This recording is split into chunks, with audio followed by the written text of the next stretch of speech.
Hello, and welcome everyone to another episode of the Talk Freelance to Me podcast. I'm your host, Ashley Cisneros Mejia. Today, I have the pleasure of introducing you to someone who's truly made history in the world of literature, the amazingly talented author and illustrator, Jerry Craft. Jerry is the New York Times bestselling author and illustrator of the groundbreaking graphic novels, New Kid. The second one is Class Act, and his latest one is called School Trip. New Kid is the only book to win the Newbery Medal, the Kirkus Prize, and the Coretta Scott King Author Award, all for the same book. The series centers around this character, Jordan Banks. He's a middle school student who loves nothing more than spending his time drawing cartoons about his life. But instead of sending him to art school, his parents send him to this prestigious private school that's known for academics. Jordan is actually one of the few kids of color in his entire grade. And as he makes his daily trips from his neighborhood in Washington Heights in New York to this upscale day school, he finds himself torn between two worlds, and he struggles to fit in with either one. So since this publication, Universal Pictures has acquired rights to New Kid and has teamed up with LeBron James's production company to make the book into a movie. In this podcast episode, Jerry and I explore his journey as a writer and illustrator, the impact of his award-winning work, and what happens when your books get banned. So without further ado, let's jump into the episode. Thank you so much, Jerry Craft, for being on the Talk Freelance to Me show. How did you go from working in media and advertising to being an author?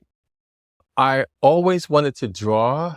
I didn't want to write because I always hated to read. And I try to think back to why I didn't like to read. As a young African-American boy growing up in New York and Washington Heights, I just never saw myself in print, TV, movies. It was always looking through a window at somebody else. It really wasn't until I became a dad myself, reading to my kids because I wanted them to love reading. Yeah. That was when I started seeing myself, because I started meeting authors. I started going to book festivals, having a relationship with a bookstore, which I never had as a kid, having a relationship with a library, which I never had as a kid. That's amazing. How much of yourself did you put into Jordan, and what has been the feedback from readers to Jordan's character? So Jordan is a 12-year-old boy who grew up in Washington Heights. So the house where he lives is the house where I grew up. Wow. So that's my house. That's my neighborhood. And the basis of the story is my life, where I wanted to go to art school. My mom and dad did not want me to go to art school because they thought that this whole art thing was a fad that I would grow out of. Oh, it's a cute hobby, but it's not a job. So instead of sending me to the art high schools that I had applied for, music and art and design, and I got in, they sent me to a school called Fieldston in Riverdale. So Jordan, every day I got on that M100 bus and went from Washington Heights, which is all Black and Latino, to Riverdale, which is like exclusively white, middle class and upper middle class and upper class. So it was like going from one planet to a completely different planet. Especially as a kid, I wasn't used to that. And so that part is definitely me. I was always one of the youngest and the smallest kids in my class. So that part is there. And me and my friends were just good kids. So there's nothing in New Kid or Class Act or School Trip where you'll not want your kids to read. They're not going behind their mom and dad's back. They're not smoking or drinking or cursing. It's a very, in my opinion, PG kind of stuff. I really love doing the innocence of middle grade. I think that's my niche. I was curious about that too, why you chose the middle grade, and maybe you could talk more about that, because it feels like there is that bridge between still being childlike, but then also exploring identity, belonging. You really, I think, do a masterful job of exploring things that are harder topics, like Right. microaggression, but it's done in such a way that's not off-putting. It's very natural. I could see these themes and Right. just and remember instances from my life. So here's the thing. One of the difficult things is if you're writing for kids, how do you make it nice and innocent, but not boring for kids? Because Right. kids tend to read up.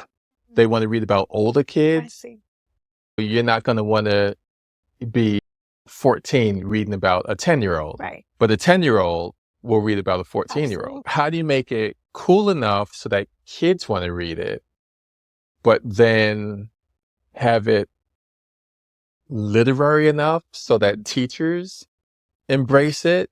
And then again, on the edge so that kids think it's cool, but then it's okay for you, if you read it, to say it's okay for your daughter to read it. Right. If you did that whole Venn diagram thing, just that little piece here that I had to stay within. So I tried to do it cool enough where kids can want to relate, but then like some of the parameters I put on myself is the language. So I don't use ain't. So I kept it where an English teacher can say, oh, okay, I can do this with my class. And as a result, it's in some school curriculums. That's amazing. Yeah. Like I've been to schools where the kids are doing homework and book reports. Wow. Which that gives me goosebumps Yeah. just talking about. I'm like, they are doing What came from you? right. Yeah. Homework assignments on this.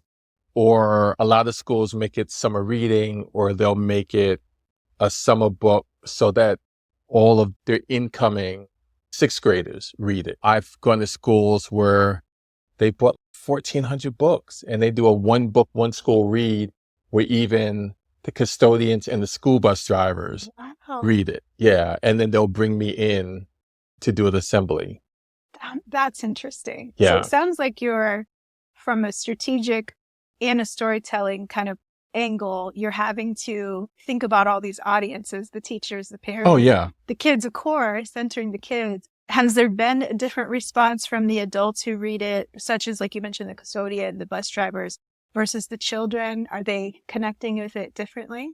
Yeah, because if you read it, depending on how you grew up, you might be like, oh my God, that was my life. I was always the one Black kid or the one Latina girl or the one Asian kid.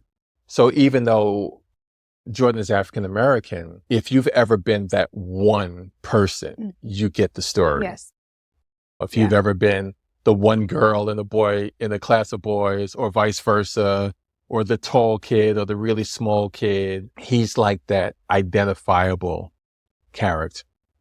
Even like as far as teachers, the very first page, it shows Jordan falling. And he says, this is how I feel every single day of my life. Like I'm falling without a parachute. I'm not really falling. That's called a metaphor. I learned about them in English. So now if a teacher wants to do a breakout session about metaphors, she's got it and the kids are in. Oh, what's a metaphor? Okay, let's do some homework assignment. Let's read. Give us, what are some other examples of metaphors? Right. You know what I mean? Because as a kid, I grew up in the Schoolhouse Rock era, right? Sesame Street, Electric Company, Magic Garden, Mr. Rogers. And all of those had teachable moments, Fat Albert. So it's hard for me to do entertainment that doesn't teach in some capacity, because I realize that when I go to schools, I'm like the fun uncle. The teachers are mom and dad, and they could say, don't do this, don't do this, don't do this. And I'll go and say, hey, when you go on social media, you have to be really careful about what you put up there because it can haunt you forever. And then they'll go to the teacher, did you know that if you put stuff up on, and they're like, yes, we've been telling you that since second grade. Yeah, but we don't listen to you, but Uncle Jerry told. So I know that I have a self-guided trajectory of what I want to do for kids and for adults, because if you read, Jordan is very respectful of his parents. And a lot of times when you see parents in cartoons, they are idiots. They can't do anything. And the kids are the smart ones.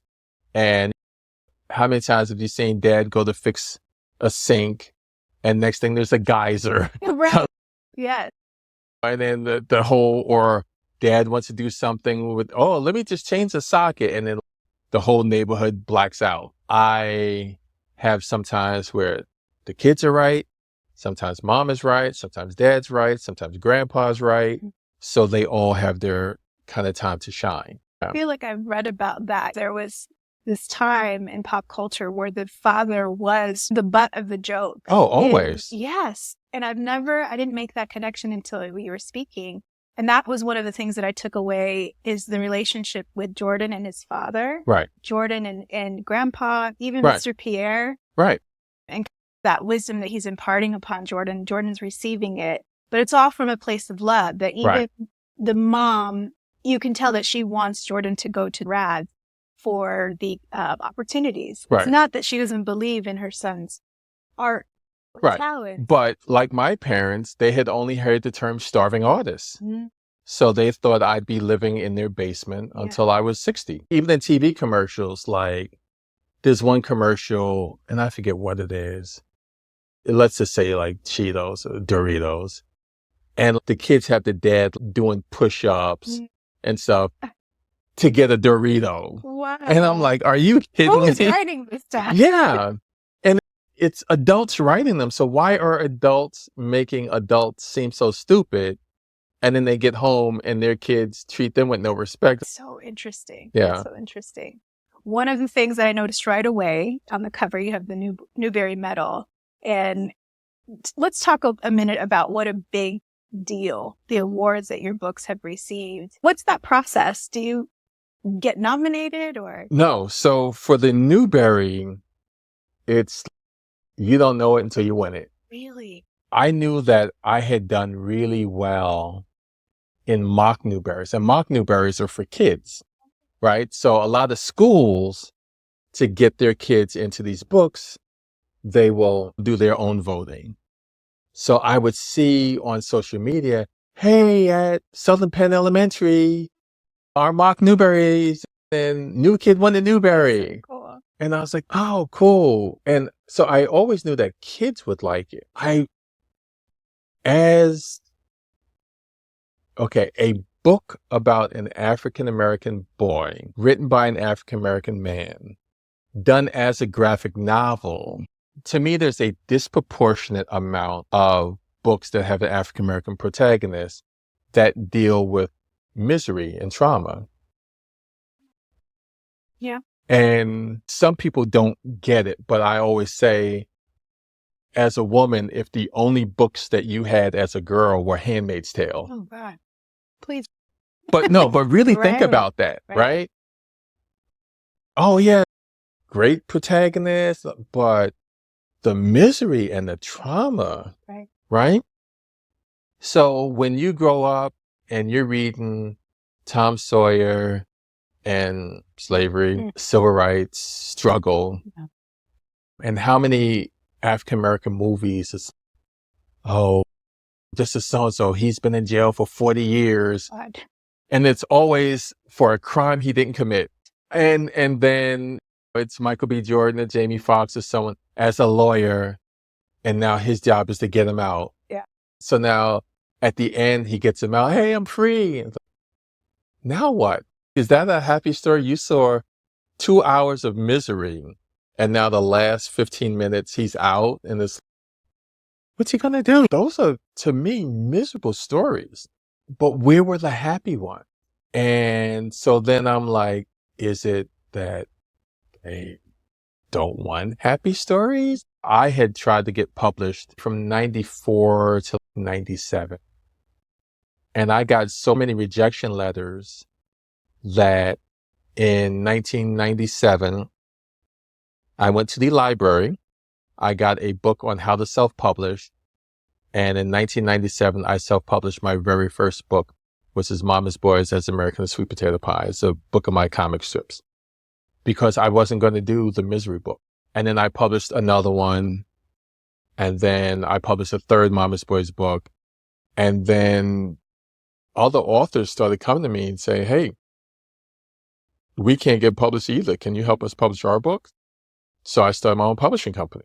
Wow. And for the next 20 years, like that whole shelf of books there Amazing. are all books that I worked with other authors to publish. That's great. So they'd send me their manuscript, and if I liked it, I would draw it, I'd do the layout, the coloring, and get the ISBN number and the barcode, and I would upload it to Ingram Spark or CreateSpace, and then give them the login, and then they could just order books the rest of their lives and sell them. I had given up on ever being traditionally published, and I really didn't know what a Newbery was. And I remember when my kids were maybe 8, I found a book called Bud Not Buddy, and it had these 2 little stickers on them. And I read it, and that was the first time I had seen it. It's by Christopher Paul Curtis. And we loved the book. And as a 40-year-old, I'm like, this is as close as I've ever seen myself in the book. It's this kid. And it had the 2 little stickers on it. And I remember going back to the library like, hey, you got any more of these books with the little stickers on? Because you're onto something here. Yeah, they're pretty good. And so one was the Newbery, and the other was the Coretta Scott King Book Award. And Bud Not Buddy at the time was the only book ever to win the Newbery and the Coretta Scott King. Wow. And then 10 years later, I became the second. That is awesome. That is Didn't even know what they were. And then as a reader to my kids, if I had come back from the future and go, 10 years, you're going to be the second book. So there'll be kids looking at that. That's amazing. So that's it. That's actually a Newbery Medal. That's amazing. Yep. That's fancy. Yep. That's some good so there've been, I think 102. Wow. So New Kid is the only graphic novel to ever win. And yeah, I will actually let you. Oh my goodness. Wow. So it's the only graphic novel to ever win. That's beautiful. I was the 5th African-American author to ever win. Congratulations. Thank and you. In 2020, talk about a pivotal year for you to achieve this. Yeah. So if you win the big prize like I did, that's what they put on the cover. That's beautiful. And if you win a Newbery honor, they give you the back in silver. Oh my goodness. Yep. I mean, that when you think about what writers do, what you do as an illustrator, as an artist, where you're literally doing magic and taking these abstract things in your mind and communicating them through words and paper. And you're being vulnerable and putting that out into the world. Mm-hmm. And for these entities that are so respected, these award programs, to say, yep, you're it. Right. That's profound. Oh, yeah. So how did you find it? I always heard that you get a call anywhere from 3 a.m. to 6 a.m. Oh, my goodness. Why? Because I think the judges and the Newbery committee, in my mind, is like deliberating all night of who is going to be the recipient. And they let you know some really early time in the morning. So I normally shut off my phone. And then I was like, okay, obviously I'm going to leave it on tonight just in case. And I woke up at 5:30, just like staring at the ceiling. And then after about maybe 6:15, I'm like, it was nice to at least think about that. And then so I closed my eyes, and then my phone rang. And it's like, is this Jerry Kraft? Yes. And I'm like, boy, if this is a credit card, then I'm going to be so mad. And it was like, congratulations, you have just won the John Newbery Medal. My goodness. For the most distinguished contribution to American literature for children. And for once, my life was speechless. And I was like, wow. And they're screaming and crying. But again, I didn't know how big a deal it was. I didn't realize it was like an Oscar for children's book writing. And I was like, oh, okay, yeah, that's cool. Thank you. And they're like, I think they wanted screaming and crying. Give But us more. oh, wow, that's cool. Thank you. Then they're like, oh, but don't tell anyone until we make the announcement. They have a live streaming thing that starts at 9 a.m. or something like that. So now the biggest thing ever, I can't tell anyone. Wow. Okay. And then it was 6:27 in the morning. And then at 6:42, the phone rings again. Like, okay, this is weird. I hope they're not like, oh, sorry, we thought we were calling Jerry Pinkney. Because there had been a lot of that at that time, like people mixing up at the Oscars and all that stuff. Oh, I remember. Remember? That. Yes, there was a big scandal. And then, is this Jerry Craft? Yeah. Congratulations, you've won the Coretta Scott King Author Award. And I was like, wow. Like, same morning. Oh my goodness. Because when they have the ALA, the American Library Associations, they have the winter meeting where they announce the winners.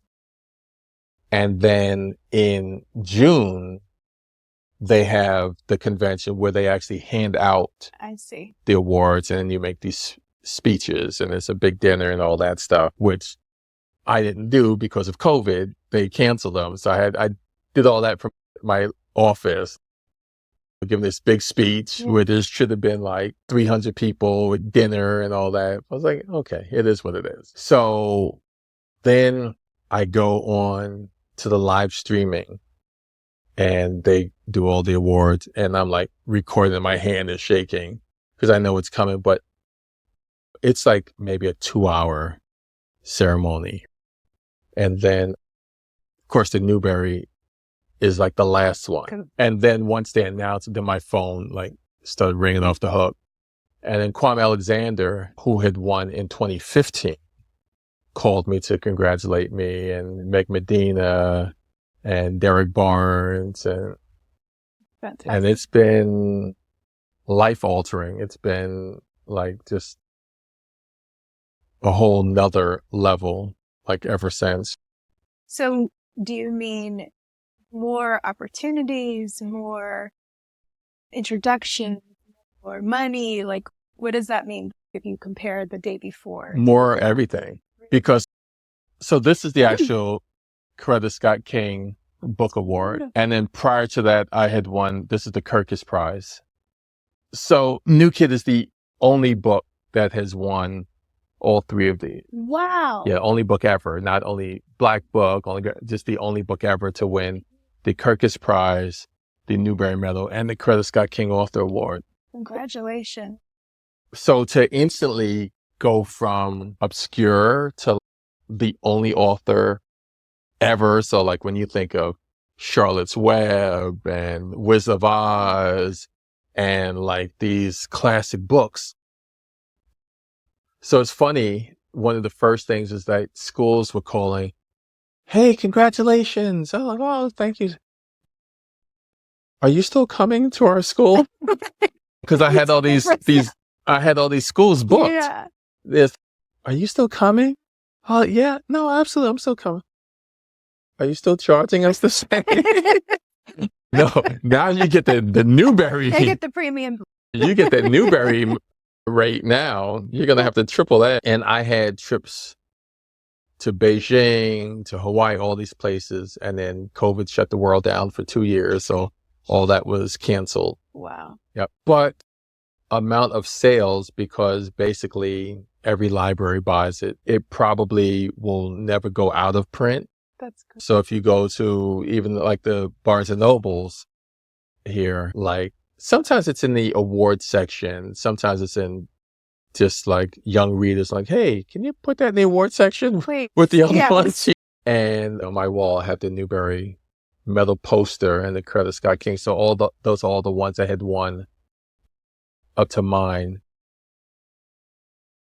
But this is from the Sharjah Book Festival. Oh. So that's in the UAE. So we went from Sharjah to Dubai to Abu Dhabi. Oh my goodness.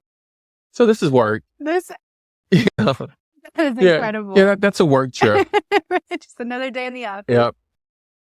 I went to Hawaii for 10 days, did about 4 schools, and they have almost like a Jeopardy quiz bowl for kids. And then I've been to Kenya with Kwame Alexander, visiting schools, and of course, any book fair that ever turned me down before.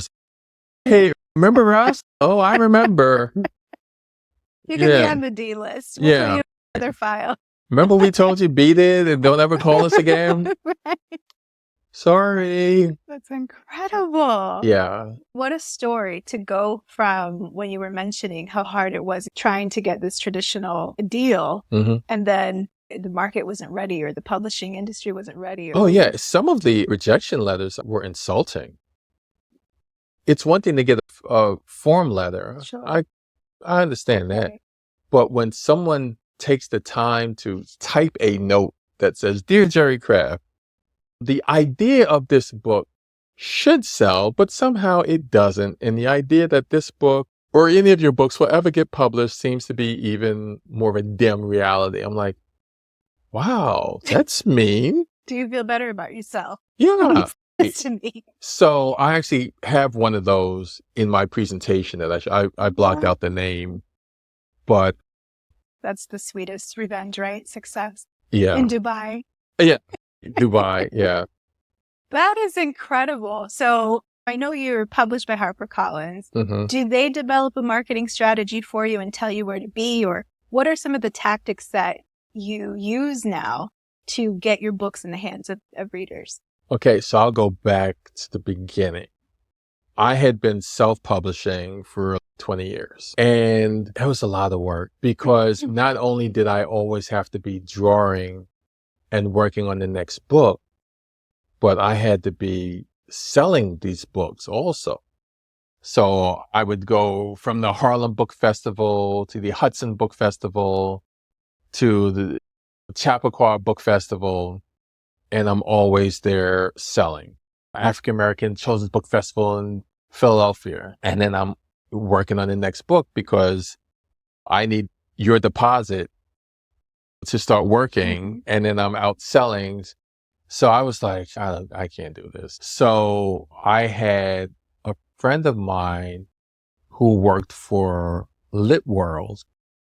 And I was like, hey, can you introduce me to anybody? Yes. Just anybody where I can. And she gave me the names of 3 editors.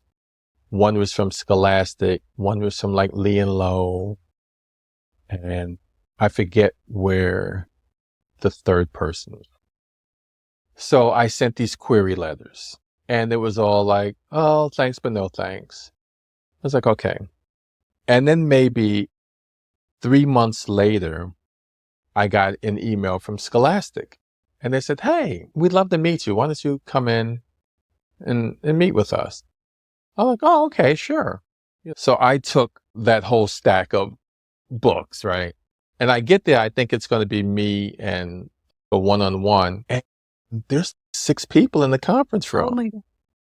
And I'm like, oh, hey. And they're like, okay, you're on. And I'm like, dear. I get up, I talk about every book. I talk about not wanting to do the trauma books. I'm singing and dancing and juggling, and then it ends and they're like, Really? yeah, okay. And then they said, so do you have an idea for any graphic novels? New Kid was always up here. I couldn't afford to self-publish it. I have a book this size that had self-published, but it's mainly text. Okay. A black and white version, 200 pages, would cost me about $350 per unit from the printer. So if I bought it for $350 and I sold it for $12, I'm making a couple dollars on it. But now if you want to sell it through a distributor or a store, they immediately want a 50% discount. Oh dear. So if I'm selling it for $12, they want it for $6. I'm paying almost $4. to just have it printed. Sure. So I'm making like $2 per book. If I was to self-publish a 250-page book in color, it might cost me $8 per unit, right? I would have to charge $24 retail. No one's going to spend $24 for someone that they don't know who I am. So I never self-published it. I would have if I could have afforded to. In retrospect, it was good that I couldn't afford. Now, the difference is HarperCollins, they may send this overseas and they may order 100,000. So instead of the $8, they may be paying 50 cents or $1, like who knows? Yes. But I couldn't get that rate. Right. So they said, do you have an idea for a graphic novel? I said, yeah, I have one loosely based on my life of being one of the few kids of color in the private school. And they all were like, go on. And I was like, oh, and I told them about it and they were like, oh, this gentleman here is the head of the graphics division. Why don't you guys go into his office? And I was like, oh, okay. And then, so we go there and he says, he pulls this out and he says, have you ever read this book? Wow. And it's Smile by Raina Telgemeier. And I said, no. He says, so you take it home and read it. And I says, okay. And I took it home. It's a 250-page middle grade graphic novel. And the bell went off and then the sunlight shone through the window and the angels started. And it was like, oh, that's what I'm here for. Wow. Yep. And then I did some samples and they loved it. And then I thought I had a handshake deal with them. And so I used that handshake deal to get an agent, right? Literally the same agent, because I'm like, hey, I just left Scholastic. I know that they have one of your clients and would you represent me? And I sent it to her and she liked it. So she signed me and then I'm working on it. And then I think they take it to the acquisitions meeting and they reject it. And I was like, oh my goodness. After all that.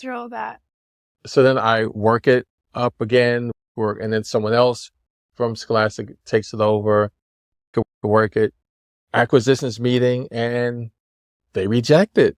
Oh my goodness. And then my agent found another publisher, and that publisher bought it, and they gave me an advance, and it was supposed to be their lead book for their imprint for 2017. Maybe 6 months before it's due, they fire my editor and disband that entire imprint. Oh. So it's back to square one. So then I rework it some more. I take it back to Scholastic. Hey, remember me? Oh yeah, we love it. Goes up there. They reject it again. So then my agent says, okay, are we free to send it wherever we want? And they said, we need our advance back, which supposedly never happened. So now I have to give them their money back. I'm like, that money is spent. Right. I had a family. Produce it, yeah. Right. I had been living off of that money for 6 months. So I literally cashed in a 401k to pay them back. What? Yeah. And then once I got the rights back, my agent put it up for auction. And then there were 6 publishers who were interested. So this is where the marketing comes in. 2 of them, I like the publishers, I like the people, but when they did the marketing plan, they were treating it almost exclusively as a Black book. So to me, that meant that they were going to limit where I went. They were going to have me at places that were almost exclusively Black. And I'm like, this isn't a Black story, even though the protagonist, like, that's like saying that Alien is a woman's story, right? Oh no, that's just for girls. No, it's not. Shoot, I want to be bad like Sigourney Weaver. You know what I mean?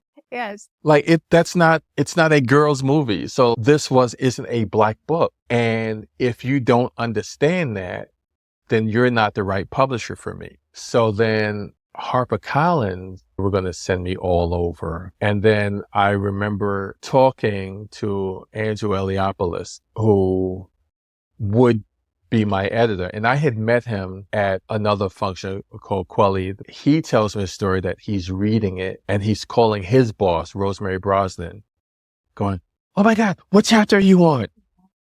And he was enjoying it so much. So I'm like, this is my editor. He gets my jokes. He gets the sense of humor. He sees the big picture. And then for his boss to see it too, I was like, this is my home. And my agent always said that if you're lucky, it's the right time, the right editor, and the right publisher. If you can line those up, you're set. And that happened to me. And then I signed with them in 2017, and it took about a year and a half to do. Okay. Because that's a lot of work. If you look, and it's 5 or 6 panels per page for 250 pages. Yeah. That's thousands of drawing. And then I do the drawing, the layout, the word balloons. I type in, this is actually my handwriting that I turned into a font. That's amazing. Yeah. And I did some of the coloring. Graphic novels take so long because if I'm writing a prose book and I say, Jordan went into his classroom, he opened up the door and sat down. But in the graphic novel, sat down next to who? What position is he in? What position are the kids next to him in? What's his teacher look like? So even incidental characters in the prose novel, you're not going to describe every kid in the class, but I have to come up. Yeah. So I make sure I get boys, girls, different nationalities, colors, posture. So that first book, each one subsequently gets easier because you know what things look like and who they are. But in the beginning, you have to literally come up with everything. The more that you come up with ahead of time, the easier it gets to write, because after a while, I know the characters so well that it's almost like taking dictation. The stories come to me and it's just, let me just get them out on paper. I'm so glad that you told me the backstory, because you see these beautiful awards that you've earned. It seems it's all been roses and peaches and cream, and it hasn't. Oh, it's been horrible. So did you ever want to give up? I never wanted to stop doing books. Right. But I was getting to a point where I couldn't do it full time. So I was looking for a job at different schools to maybe be an art teacher. That's good. So that I would have the summers off. And I got rejected for those. And I'm like, I can paint, I can draw, I can do Photoshop. I love kids. Kids love me. I can coach the basketball team after school. I had no idea. And I started subbing and then working for different organizations that would send me in the after school program. But even then, I didn't know what was going on. So I'm like, okay, I think I'm going to have to do this. You're forced. And a lot of the stuff that I've done, I was forced to do. Forced to self-publish, forced not to do those same books everyone else did, forced to write because I love to draw. What was I going to draw? So I had to write my own stories to draw my own comics. If I had a partner who would have been like, oh, all right, and you draw, I would have always been reliant on someone to write my stories. So it was almost like in School Trip, which is the New Kid series. Oh, which incidentally, because of this, that's why the very last word. Smile. Yeah, is smile. Yes. So I basically name all of Raina's books. I love it. Here, they're all highlighted. Ghost and, yeah, because it all started with it. That's amazing. See, there's a lot of Easter eggs. Yes. You're going to have to read it twice and look at it. Yeah. Right. But so I gave the story about the moth and the chrysalis, right? Because kids are like, oh, let me help. And then they cut it open to make it easier.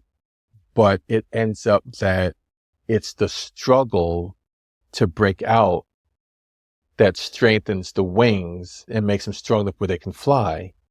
If you open it for them, their wings don't get strong and they can't fly. So I had 30 years of pushing to get out of this chrysalis and then finally get published. I started January 2017. I handed it in February 2018.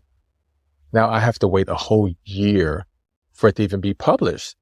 It didn't come out until February 5th, 2019. I had to wait. And then I won the Kirkus in October of 2019 and the Newbery Credit Scott King in January of 2020. And it was, oh, who's the new kid? Oh, he just came out of nowhere.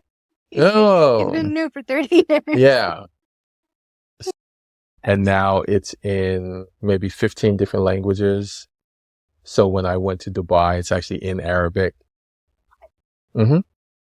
Now that's cool. Yeah. Because their writing is if you look right behind you, so they're on that top shelf, there's Arabic, Chinese, Japanese, Korean, Spanish, French, German, Albanian, Romanian. That's incredible. Yeah, that's pretty amazing. So when you go to these other countries, what is their response? Because I feel like there is this exploration of otherness, of where we talk about these microaggressions that Jordan experiences, that Drew experiences, Andy, and that Andy finally gets put in his place, which I like by, was it Ramon? Uh-huh. Yes, in the final book. People from other countries, do they still take away some of those lessons? Because that's a very American, I feel like, experience. Or maybe not.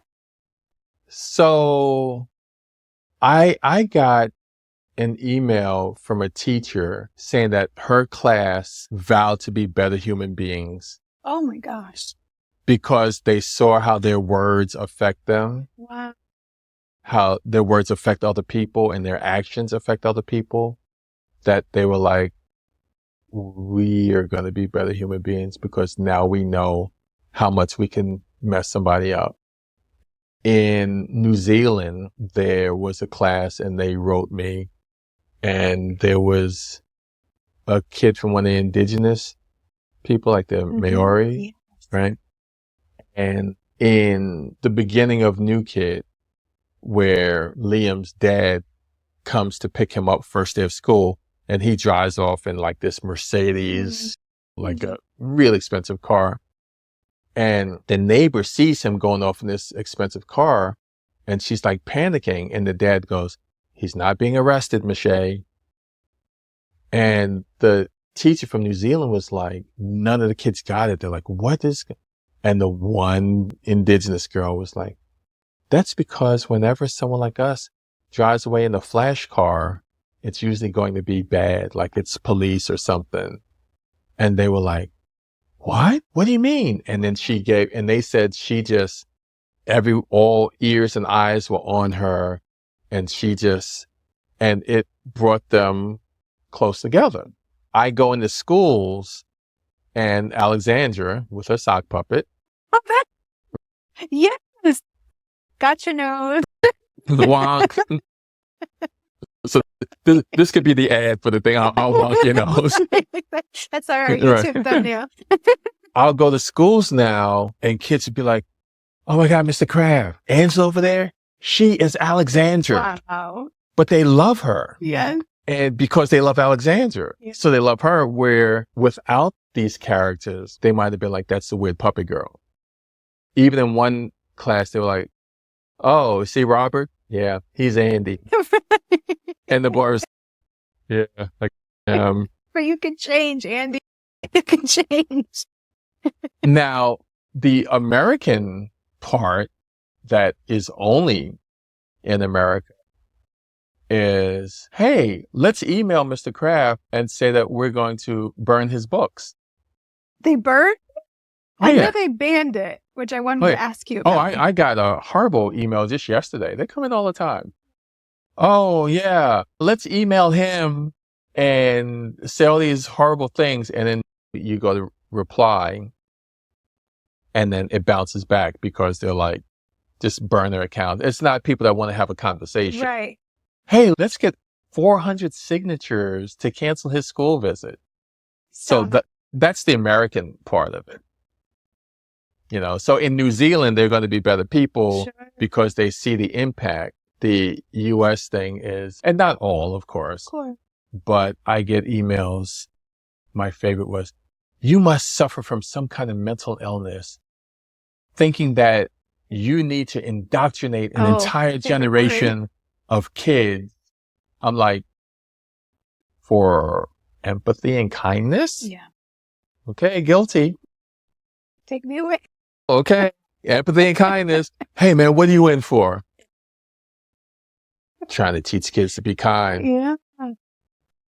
So I knew that it was banned. I knew that it was banned in a couple school districts. What did you do when you heard that your book was banned for the first time? It's so funny that kids can read it in Romania, but not in Texas. Or not in parts of Florida. Yes. I got a DM telling me that there was a woman in Katy, Texas that had gotten 400 signatures to cancel my school visit. I was supposed to do a Zoom to the whole school district and to take my books out their library, which they did, and they canceled the school visit. But then the school board was like, hey, let's actually read this book. Go figure. Who would have thought? And they read it and they're like, it's a great book. There's nothing wrong with it. So they put it back on the shelves and then they were like, Mr. Kraft, sorry. Will you come and do the Zoom? My goodness. And I had friends that were like, tell him no. I'm like, no, because it's the kids at it. Kids' work, yeah. And so they gave them the ability to opt out. And I think maybe 5 families opted out. And I don't talk about race. No. My school visits are talking about a kid who hated to read and how that kid ends up becoming the only author ever to win these 3 awards. That's a Disney story. Yeah. You know what I mean? Oh, incidentally, so Spring Hill, which is the production company owned by Maverick Carter and LeBron James, bought the rights to do a New Kid live action movie. Goodness. Yeah, with Universal Studios. So with all that, what happened to me wasn't racist, but me telling what happened is racist and teaching critical race theory and Marxism and whatever else they say it is. That's pretty bad when your childhood experiences make someone want to ban you. So I'm like, don't you want to ban the behavior that made me want to tell the story? So now you have kids when they find out, they're like, so if I identify with Jordan and you ban his story, then aren't you banning me? Mm-hmm. Yeah. I'm glad ultimately that the administration read the book and invited you, at least for the children there. Oh, I did one of the best book signings ever there. Maybe 250 people came and bought books and they were crying and hugging me. We're so sorry. This is not what Katy, Texas is like. And Texas is both the most supportive and least supportive. They have the North Texas Teen Book Festival. They've had ALAs there. They have the Texas Book Festival. It's where they give the Kirkus Prize. They've got great schools there, great libraries, great teachers, but they also have some people that we don't want our kids reading your book. And it's the few that you mentioned there were 5 families out of all of those hundreds of people that you saw there who actually opted out. But 400 people got the sign that petition also. Oh, well. But if you don't do the research, at the very base level, there are some people that don't want their kids reading graphic novels because they think that it's useless. Some that think that a graphic novel means that it's a novel filled with graphic content. Oh, Lord. So you're dealing with a lot of misinformation. Yes. And people that just want to be up in arms and be angry. On Goodreads, there's a teacher that wrote, I don't think that my largely poor, largely African-American kids are going to relate to this book about kids going to Paris for a week. So I'm not even going to share it with them. And I'm like, but your white kids can relate to a kid who flies on a broom and goes to wizard school and fights trolls and dragons and dwarves, but a black kid can't aspire to going to Paris for a week. Like, which of these is actually more realistic? Which of these can actually happen?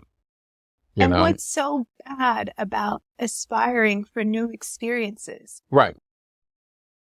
We want more of that. I loved that book. I loved all of them, especially in School Trip, where the children are in Paris and they meet an older couple. They were from Mississippi, and the older couple hears them speaking, and the children are from New York, and says, "Oh, you're American." And that connection that is made. And then I don't know if it was Jordan who was thinking this or reflecting on it, but why does it take us going to another country for now we're American? Now we can have this shared experience that we are from the same place. And sometimes, like when you go to another country, like all the Americans have stopped cars to come out to hug us. And, hey! But I'm like, if we were on an airplane or if we were somewhere else, you're ready to fight. Always. Ban my book.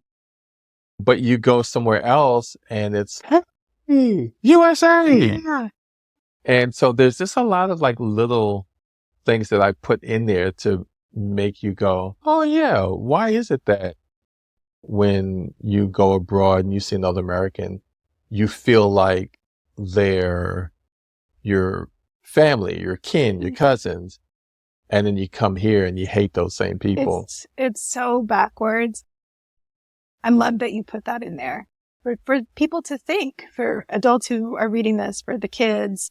I also loved the exploration where Liam and Jordan become friends, and they go to Liam's house, and Liam's rich, or he seems like he's from an affluent family, and he's guarded, but all he wants is that friendship. I think he gives him a present, and I think Jordan's, oh, I'm sorry, I don't have a present for you.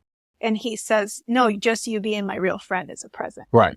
When these petitions and these loud voices are saying, this book is about XYZ, it's not. I love how you explore what it means not to judge each other. That we never know what someone's dealing with.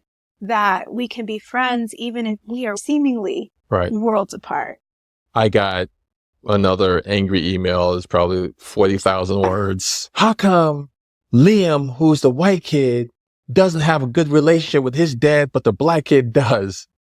I wanted to show that you can have money, but that doesn't, the one thing that he wishes he could have. And I'm like, and you're talking about fathers? Do you know how many books with black characters don't even have fathers?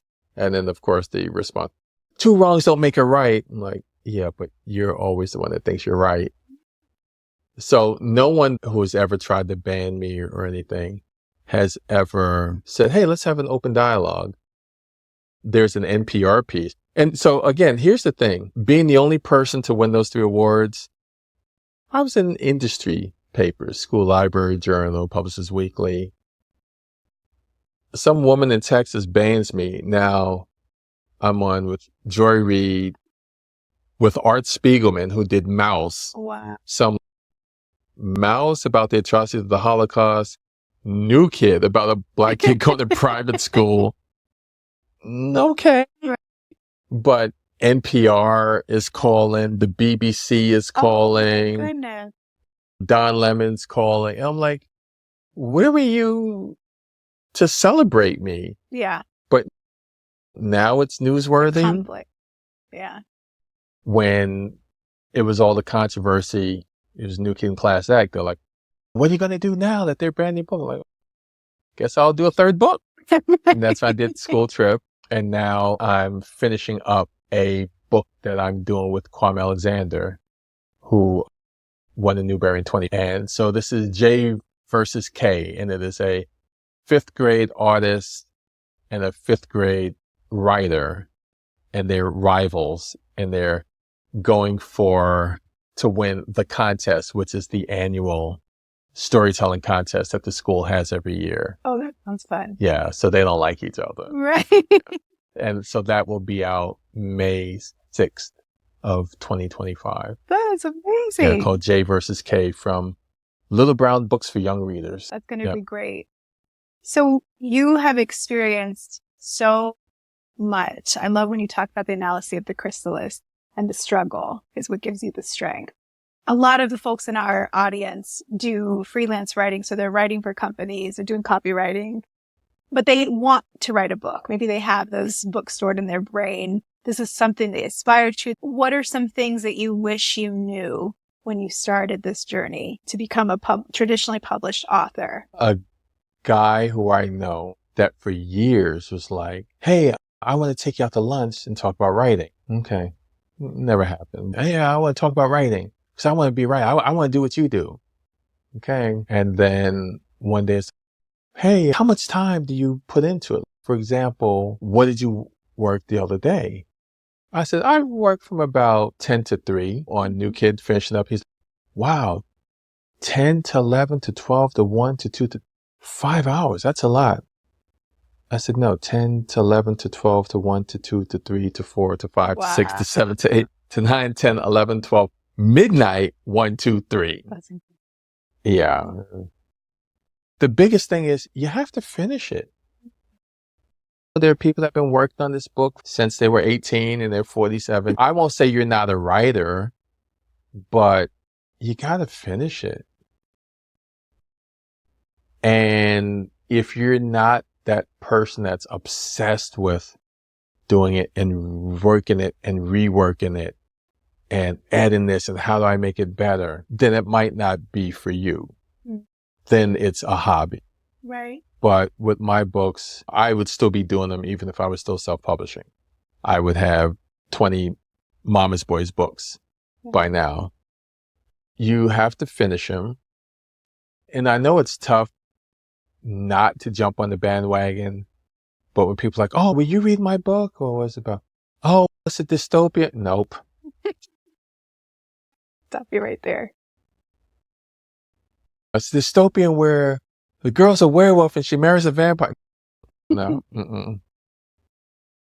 What's unique about what you do? What can you bring? What book would have spoken to you? I always say, I write the books I wish I had when I was a kid. So it's not that you can't write a book about going into space, but what about the characters make them relatable? Why is this character going to space? And I read all my reviews, good or bad. Oh, wow. Even though they say, don't go on Goodreads. Don't do it. Now, the ones that give 1 star, they're just angry. You don't get any benefit from that. Because you'll go on Amazon, New Kid, 1 star. And then you read, yeah, my delivery guy threw it in a puddle.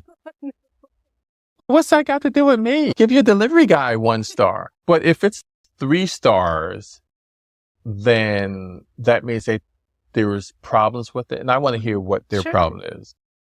One of the things that we always talk about is you have every right as a parent to what your kid reads. Right. You shouldn't be able to tell me what my kid reads. So if my kid's a vegetarian and that's what we are, that doesn't give me the right to go and slap a hamburger out of your daughter's hand. Yeah. You know what I mean? So finish your book. There are writing groups where people hold each other accountable, which are nice. There were some places like SCBWI, which is Society of Children's Book Writers and Illustrators, where sometimes they'll have functions and they'll introduce people to agents and there'll be contests and they'll bring authors in for Q&A and things like that. But yeah, what makes your book unique? Who's your audience? Like sometimes, oh, I want to write a book about Leon's spine. He's the one that invented the spine of a book. I'm like, would you read that? No, but no one else has written about it. Probably for good reason. Before him, books didn't have spines. Okay. And then again, it doesn't always have to be about the suffering. It doesn't all have to be historical fiction. You know how schools sometimes have dress up like your favorite character in the book day? I got a picture, little white girl with red hair and freckles, dressed up like Drew. How cute is that? That is life-changing. Yeah. Yeah. The fact that he sees this character, oh, I want to dress up like him. This is who I am. Like, I identify with him. It's beautiful. Yeah. That's my opinion. Oh, and be careful of contracts. Because there's some horrible contracts where they will own you for the rest of your life and you get nothing. So get a lawyer to look, because their publishers, I'll sign you to a 10-book deal for $5,000. And depending on your finances, wow, $5,000. Right. But that means it's basically $500 per book, and you will be working the rest of your life. That's very wise counsel. Yes. I love that you have held your ground when it comes to your vision, how you wanted your work to be marketed, how the stories that you wanted to tell. It's so refreshing to see. So thank you for your time today. Thank you for this inspiration. Make sure to get your copies. You can get New Kid. There's Class Act. The latest one is School Trip. Yep. And definitely follow Jerry on social media and check out his website too. Thank you so much. You're welcome. Thank you.